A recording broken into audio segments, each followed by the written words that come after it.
Don't try to contact Melbourne digital agency Versa on a Wednesday. It's shut. Employees at the busy maker of apps, augmented reality products and websites work 37.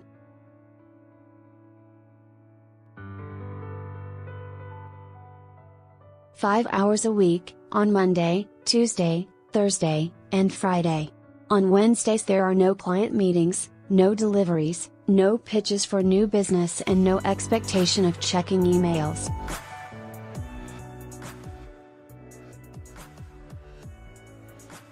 The private company has been doing it for a year, Chief Executive Catherine Blackham said, and the data is in.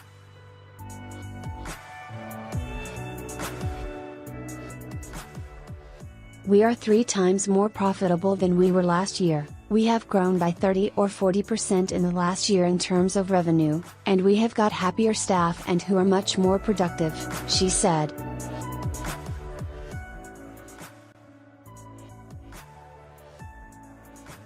Catherine Blackham had 2 small children when she founded the business a decade ago.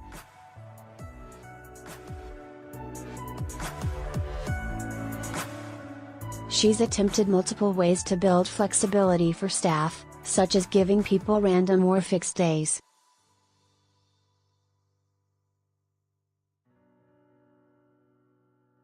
But the need to work in collaborative teams across projects meant it didn't work.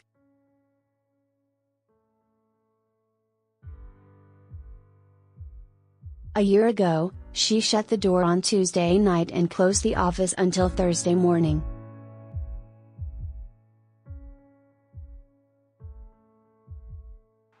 Beyond happier, less stressed staff, the first thing Ms. Blackham noticed from having too many weeks was a renewed focus and intensity during all 4 days the office is open.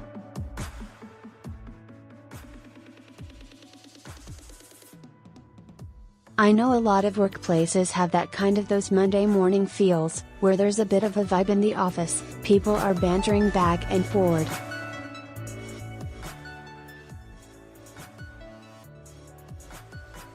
And in the end you get that kind of hump day, on Wednesday, which is a little bit harder to do," she said.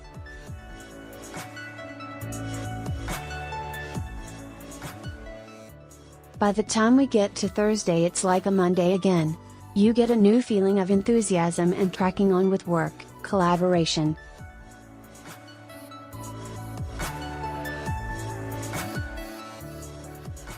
Managing Director Johnny Clough had worked at large global advertising agencies and was convinced it wasn't going to work.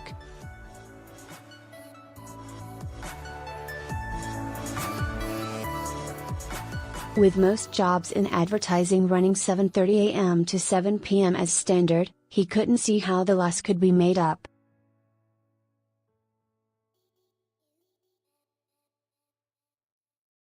To lose a whole day, 20% of revenues, you know it's hard for us to make money as it is.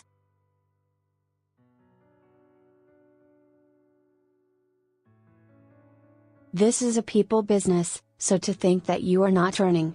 That was a shock, Mr. Clough said.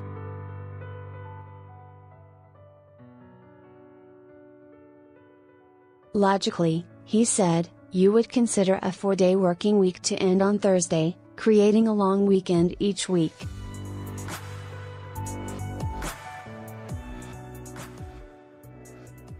Creating 2 short weeks meant staff treated Friday as a proper working day and scheduled medical appointments, errands and the like on the Wednesday.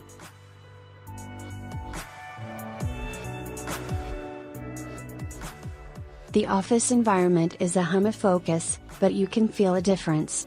Milo the Cavoodle wanders around, staff break off into meeting rooms, and 2 staff hold a yoga session in one of the small meetings rooms during the lunch hour.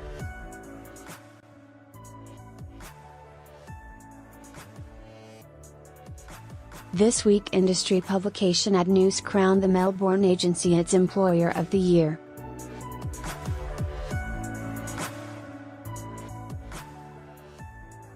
Jury out globally. University of Melbourne Professor of Management Peter Gahan said average working hours were creeping up in Australia, at the same time as a growing group of people report underemployment, a desire for more hours.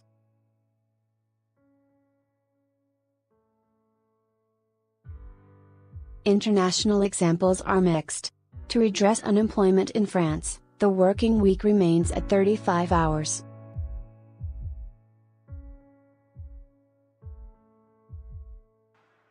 Some local government areas in Sweden have been experimenting with a shorter working week for the same reason, while improving the well-being of employees.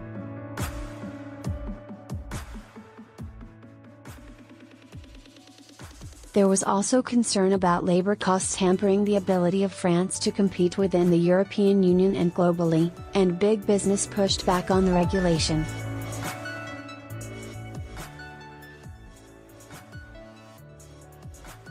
In Sweden the jury is still out, Professor Gahan said. An experiment in a major regional city Gothenburg saw reduced working hours for some workers, to compare them with workers whose hours weren't reduced.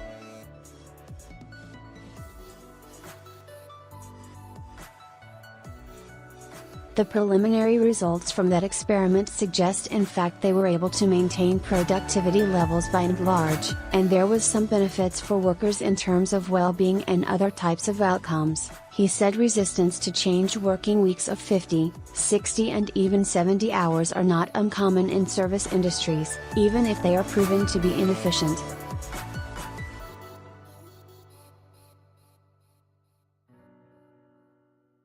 Catherine Blackham says it's natural for firms to be resistant to a radical idea like hers.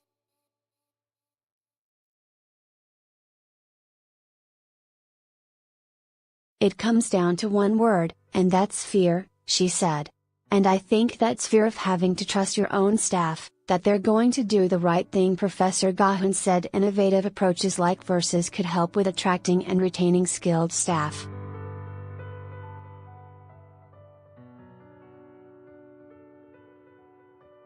We do see, if you like, a range of effects that come through that mean that a reduction in working hours doesn't mean that there's a proportionate reduction in productivity.